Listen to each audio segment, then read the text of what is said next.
just for once, we'd love for AMD to focus on selling its product based on its actually strong performance rather than twisting words in marketing. AMD, we told you so. For years, we've emailed you telling you that this would happen. And AMD has really backed itself into a corner over the last few weeks. It's spent years flinging its own feces at Intel and NVIDIA instead of talking about how good its products are. Instead of talking about AMD, it's taking stabs at Intel every single chance it gets in some sort of play to the cheap seats. And frankly, AMD has gotten what it deserved. And its fans have gotten a bit of a wake-up call too. All those times that people have knocked AMD's anencephalic marketing department over the years, it's not been for no reason. It's because people knew this would happen. So today we're going to be recapping AMD's latest controversy from two angles. One of them will be a bit of semi-venting at the beginning about AMD's marketing and why it's explicitly been bad in a lot of ways and why AMD gets itself into this trouble when really it doesn't need to. The second half, we're going to talk about the actual defense AMD has had about the ROM size. We're going to provide some facts from motherboard makers.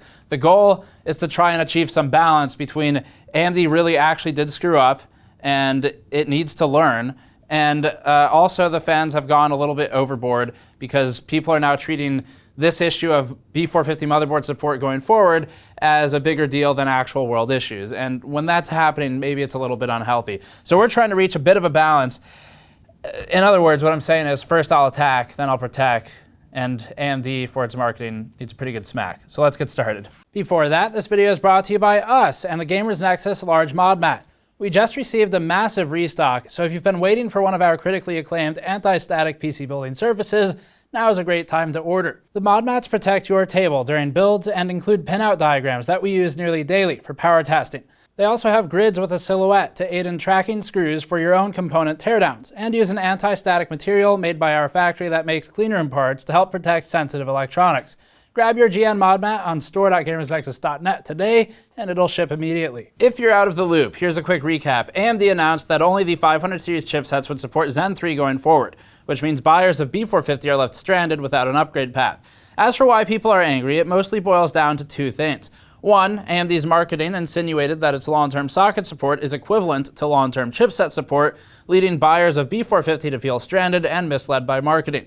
Two, B550 has been continually delayed month after month, with board makers getting told a new date each month.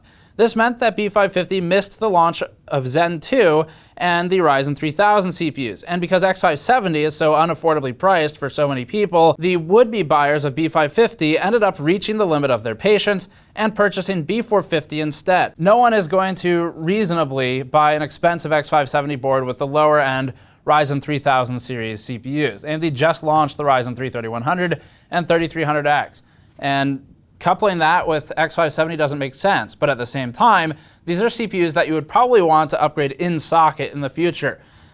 As for how common upgrades in socket are, we don't have firm numbers on that. That's the TLDR. If you want actual numbers and specifications of what the chipsets do, we have a video on it. B550 makes a lot of sense for a lot of people, but it's not out yet. And it didn't launch with Ryzen 3000, with the R5s that made sense with it. It didn't launch with the Ryzen 3000, 3100, and 3300X that made sense with it. So AMD did definitely screw up there, especially since we now know that the older boards won't support it going forward. All right, so we need to present AMD's defense. We'll do that in the back half of this video and elaborate on it. We spoke with motherboard manufacturers to validate some of AMD's claims. There is validity to it. A lot of people are knocking the ROM size claim. It's real. ROM size is a serious limitation for motherboard makers. You see things like click BIOS getting dropped because all the flashy graphics can't be there while also supporting all the CPUs. So we'll talk about that in a little bit. But first, the marketing stuff. AMD has a history of obtuse marketing. It plays to the cheap seats. That's what it does best, or at least what it thinks it does best. AMD has spent years stoking the fires and building a rabid fan base. And that rabid fan base attacks everyone at first sight of criticism of AMD. We're not talking about the people who like AMD products. We're talking about actual rabid fans where all they do is post about AMD.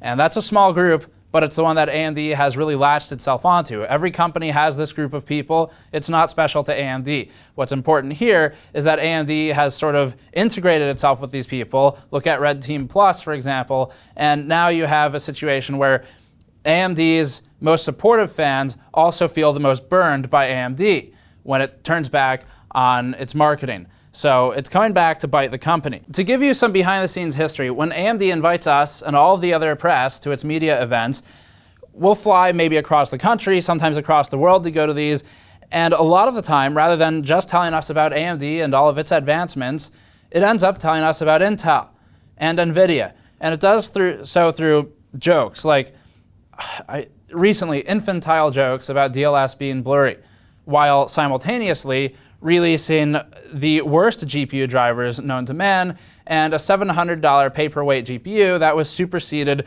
and forgotten 4 months later.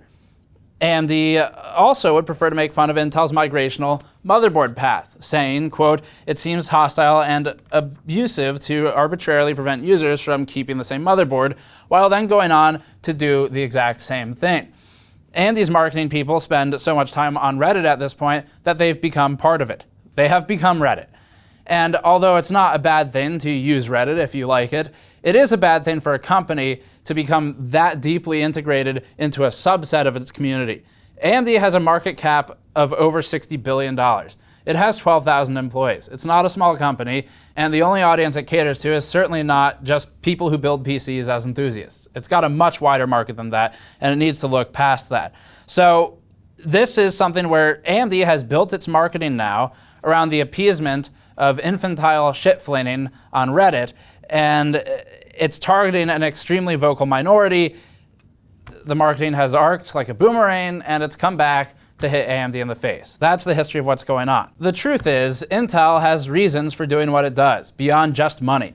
And while money is a driving factor, there are actual technical limitations or partnership relations reasons that Intel, as the largest silicon company, period, in this space, there's bigger ones outside of that, but as the largest one in this space, there are reasons that AMD is now learning Intel segments its chipsets.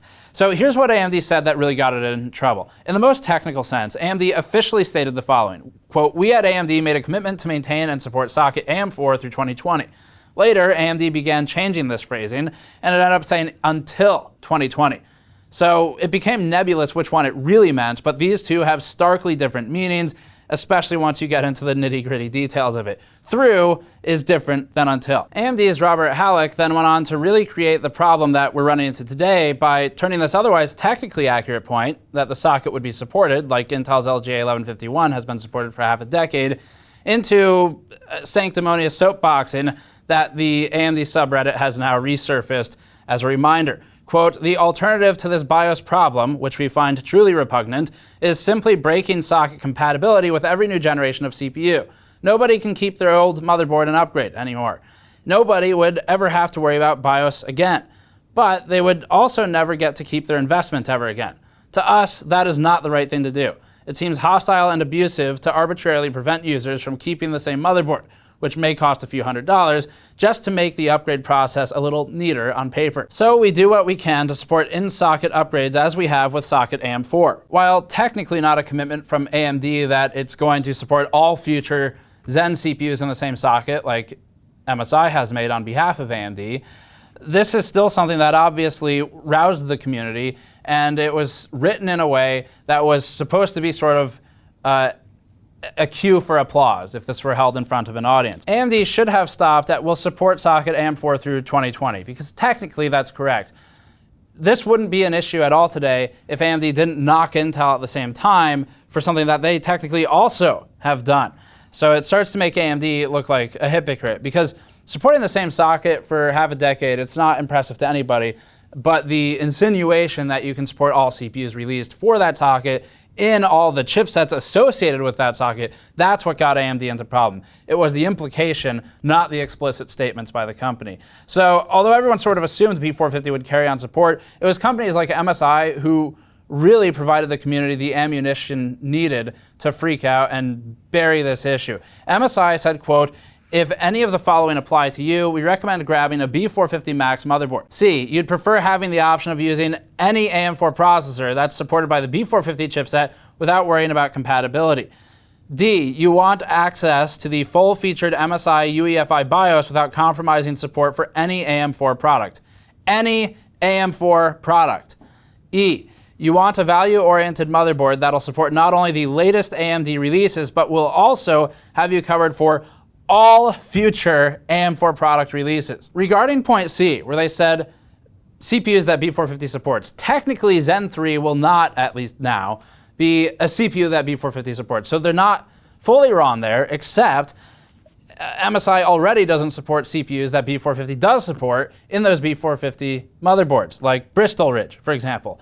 So as for whose fault it is, it's a bit of both. MSI is making claims that it can't back up, and it did that before AMD really gave a commitment on what would happen with Zen 3. Let's move on to the discussion of the facts. AMD has a lot of defenses about this, and we want to talk through why some of these are a lot more valid than the community is giving credit to. This is the part where we're moving from knocking AMD's marketing and towards telling the community, hey, let's tone it down a little bit and think about what AMD is saying before just going full freakout mode. Because there's some validity here, but there's also some marketing at play and some defensiveness from AMD's side. There is a hard limit with 16 megabyte ROMs especially.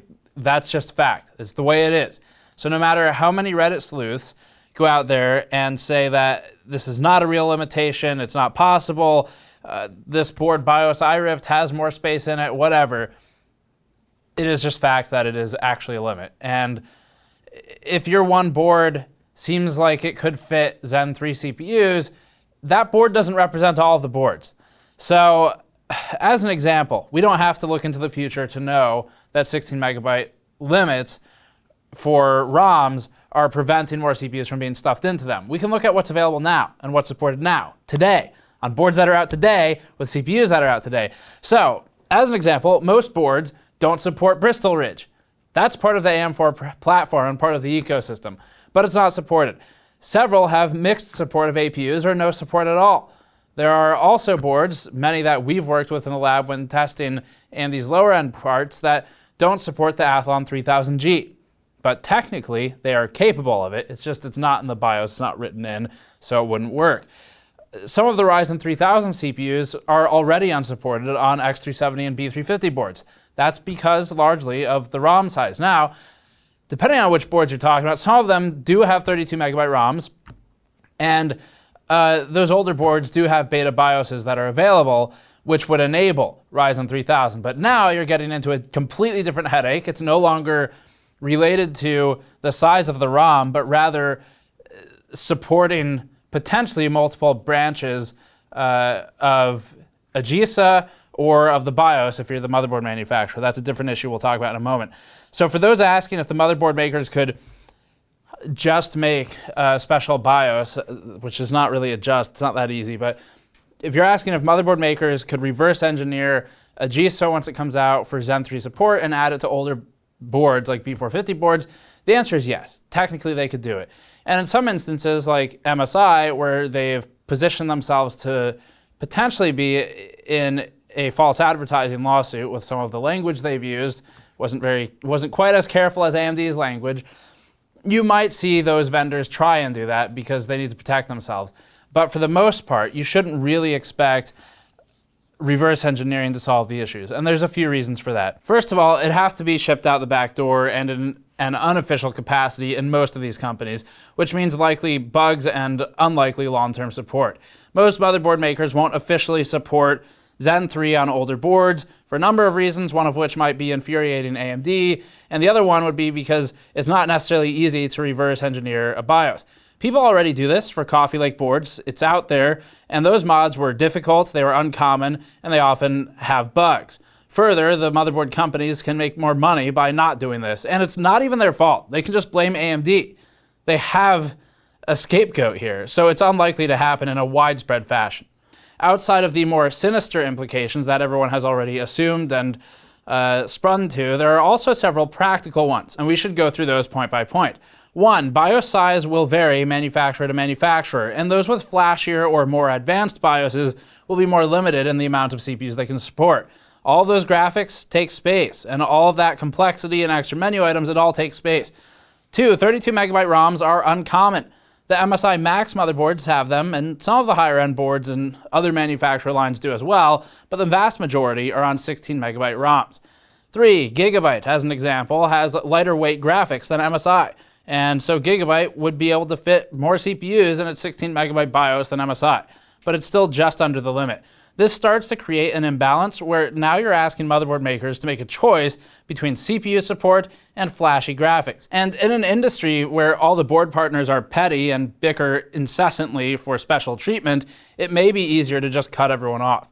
Let's stop here and talk more about the ROM size and then go through the rest. First off, we need to establish why 16 megabyte ROMs are even on these boards, because that might seem small. What we need to do is look back to the beginning of Ryzen when it launched. When AM4 was a brand new platform, AMD had almost no motherboard manufacturer support at all. On the review side, there was one board you could do your review with when Ryzen 1000 came out and actually trust the results out of it. That was the Asus board.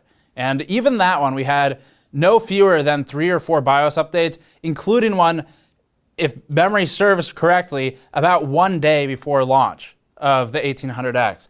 So it was not a smooth launch. And the point of bringing this up is you had maybe about a dozen boards within months of Ryzen 1 launching that were maybe kind of okay, but likely had horrible memory support up and down the stack. Everything was, FUBAR, basically. So the point of all this is to say that motherboard manufacturers didn't trust AMD to make a good CPU, and they certainly weren't going to invest in another potentially dead-end platform. AMD spent about a decade launching garbage. The Phenom 2 series was probably one of the last good CPUs that AMD launched up until Ryzen. So you really can't blame the motherboard manufacturers for not trusting them and for not supporting the ecosystem. This all leads into the important point of why 16 megabyte ROMs. And the answer to why is because you're now talking about partners who don't trust AMD. AMD has burned bridges with those partners over the last at least 8 years with other parts and just having no idea what it was doing.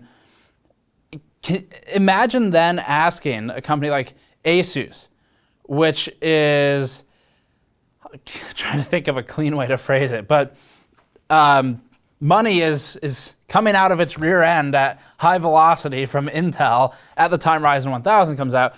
Ask Asus, ask Gigabyte, ask MSI to switch one part that they can use on every Intel motherboard they make, literally millions of them, and then change that part order to a special part. You're ordering a special tool now for the job, and those special tools, they're not cheap. 16 megabyte ROMs are used everywhere. It's not just in the computer DIY industry, it's used outside of that industry too. Billboards use it. The menus at fast food places you order at have likely some kind of similar ROM in them. So this is a readily available off-the-shelf part, and asking motherboard makers to change something for AMD because trust us, it's going to be good this time, that's not good enough. So asking for 32 megabyte ROMs at the beginning would have gotten AMD laughed out of the room. That wouldn't have worked. And we had 16 megabytes on most of the boards between now and launch of Zen as a result of that. As for the cost difference, it is significant. Manufacturers spend nearing 3 times the cost in some instances on 32 megabyte ROMs. That's because 16 megabyte ROMs are used in everything. So again, volume is high and parts are widely available. It's economies of scale. And as always, 16 megabyte being used in devices outside of PC hardware does mean ready availability.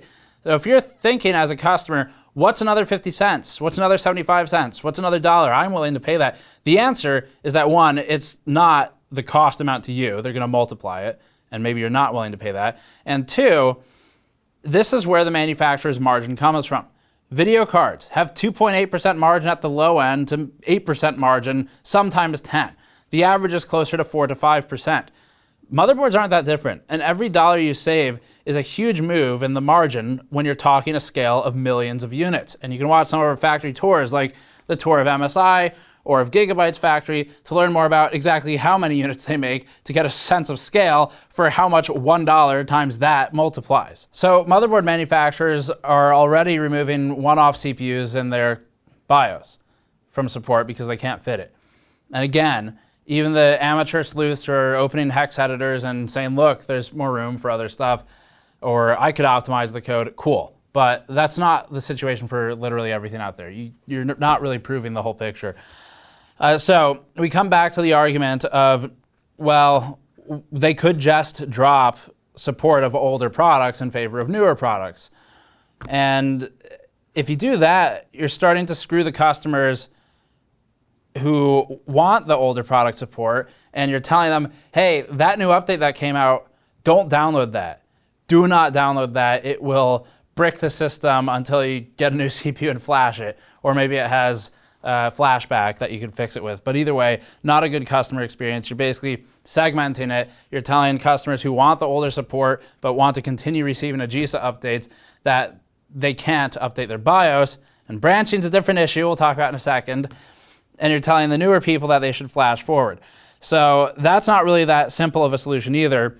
And it becomes RMA hell, where now people on 1000, 2000 series CPUs have a whole new complex list of issues to deal with. It's technically possible to do all this. It's not realistic within the world of manufacturing, RMA, and support, and customer education. So the only alternative is to maintain multiple branches of BIOS, and we've seen that argument too. Now you're branching something that is already stretched thin for support by the teams working on it. The BIOS engineers at some of these companies, we know like all of them, because some of them basically have one guy. So it's not like they have this huge team that does it all. And the testing teams are also limited. So now you're branching code that's already buggy and often broken in several ways on these motherboards to begin with, even the good BIOSes. And you're going to end up with stuff that's broken in one, not the other. It gets tested in one, not the other. And one of those is going to sort of fall to the wayside, and you're going to have a bad customer experience. So remember that you're not just adding one column to everything. It's a matrix. You're adding one column by every row. So that complicates the test matrix. It balloons the BIOS size, and that's where you run into this. So all of those why don't you just make two branches comments, these are your answers. And these companies are barely holding it together as is. So we're not defending them. That's the reality of it. Until you as a customer are willing to pay a whole hell of a lot more, it's not going to get better, because everyone's racing to the bottom. No one has any margin. And these are the team sizes that they have to work with. People would be absolutely pissed at how dysfunctional all the BIOSes are. And it would be in part maybe at the motherboard manufacturer, but also at AMD. And the board partners certainly would be pissed at AMD for the perception. Let's assume that everyone can agree on the ROM size being an issue. The next factor that many of AMD's fans aren't considering, especially those in North America, is that it's not as simple as just dropping support for the least relevant CPUs. Like, let's say some of the Ryzen 1000 CPUs that were more obscure, or some of the APUs, and adding support for Zen 3 instead. That would send shockwaves through Asia, South America, and other regions in the world, but especially in Asia, because now you've got a qualified system that's in a pipeline that doesn't support yesterday's CPU, which happens to be the most commonly available CPU in some of those regions, like China. RMA has become a major problem in all of the markets. With the Zen Plus launch, for example, if you bought stock that had been sitting around for a while, Amazon or in store, and had the Zen 1 BIOS, you'd have purchased a Zen Plus CPU that day with a board that won't boot. This was resolved by AMD shipping cheap parts, cheap CPUs to use for flashing, and that's the RMA process that we previously reviewed, but it's still, that's not a cheap solution for AMD. AMD is worried that people will walk into Best Buy or Micro Center and be presented with the complex matrix of motherboards with various branches of BIOS that won't work at all. So it's trying to move forward with a more consolidated solution. As we said earlier, Intel has reasons beyond just money for what it does. That must be absolutely hard to believe for some of the people who've been posting the comments we've seen the last week. But it's not just all down to money. There is genuinely some, what's the support experience here? How do we deal with the dude who works in Best Buy? And I mean, right now is a bit of a different scenario given human malware, but how do you deal with that guy who is hired in off the street and knows about TVs, dryers, and Macs, but doesn't really know a whole lot about PCs? Educating the support system, it's not a trivial task. AMD doesn't control the people who work in the stores, on the floor, and you're going to end up with a complete mess where just the user experience will be absolutely terrible. And there's value to good user experience where you control some of it. Now, you can go too far and be Apple, or maybe kind of leaning too far and be kind of like Intel in some ways. But there is a middle ground between what AMD was promising and what Intel is doing. And to try and do to try and get everything supported on AMD as it is today would require multiple branches of BIOS for some boards. It would require maybe some sort of RMA system where they send out a CPU for flashing, which is expensive and has liability. I didn't have to pay anything for it when we did that work, and you can just keep the CPU. And they say, okay, well, you can't use support again. But it's like, I'll just change the address next time and they'll never know. So there's a liability attached to that. And that's, by the way, still not a good user experience because now you're waiting a week for a CPU to come in to flash your board to install your other CPU. And yes, obviously, I'm aware of flashback, but we're talking about the wider ecosystem here. So there is a lot involved. It's more than just money, and certainly money is involved too. And AMD's a real big boy company, or it's sure trying to be one, and hopefully its fans are starting to realize that. So they're going for a mix of experience that doesn't completely foul the taste of AMD to new buyers who will, if they can't get the board working, swear AMD off forever and go buy Intel again because they haven't upgraded since their Core 2 Duo, their Core 2 Quad, their Nehalem CPU, Sandy Bridge, whatever. They're upgrading to AMD for the first time and nothing works. That hurts AMD long term, so that's part of this decision making as well. But in speaking with some off-record sources, AMD knew that lack of compatibility would cause issues. AMD wanted to announce the 500 series chipset news about Zen 3 support and the lack of 450 x470 Zen 3 support before the Zen 3 CPU launch because AMD was trying to preempt that launch. AMD didn't want all of this to overshadow a new CPU launch. And so it's given people time to either sit and simmer or sit and stew, depending on how they feel about all the news. What we also know from discussions off record with people familiar with the matter is that AMD didn't expect the backlash to be this bad. So we'll see if they end up changing gears at all. All we can say so far is that all that time AMD spent knocking down its competitors over the past years, it could have been building up its own products. And if it did that, rather than going on some self-righteous post about how Intel is repugnant for not supporting its CPUs past a single socket, which isn't really that true anyway. If AMD had just focused on its own stuff, there wouldn't be this level of backlash.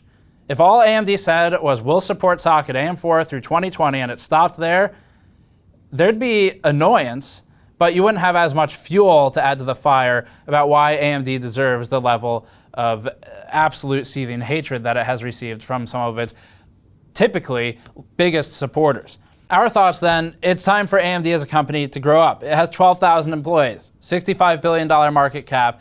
It's not a mom and pop shop. When Intel held press events back in the day, when FX was the only thing AMD had, Intel almost never mentioned FX. It was pretty rare, at least the ones we went to. And if you asked Intel about AMD, which I would do at these events, Intel's official response, almost unilaterally for years, was, quote, we don't talk about competitors, or we don't discuss competitors' products. They basically pretended that AMD didn't exist. Now that's changed, obviously, and we don't really agree with that either from Intel's side. But we think that's really the more proper way to go about this, unless you're maybe doing a head-to-head comparison. But once you're just throwing, well, you know, at the other company, it's sort of gone off the rails, and it's just playing the cheap seats.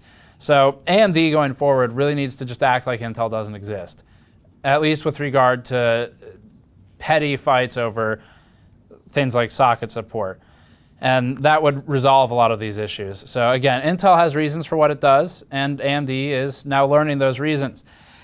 We can wrap it up there. Thanks for watching. Subscribe for more. As always, go to store.gamersnexus.net to help us out directly, or patreon.com/gamersnexus if you'd like to support us in these endeavors, because certainly they don't make a whole lot of friends with some of the companies in the industry, but we think it'll be good for AMD. AMD has a really good product right now. I mean, look at our reviews. We've supported them with it, but it also deserves ire for its marketing, and hopefully it improves with Zen 3. That's it this one. Thanks for watching. We'll see you all next time.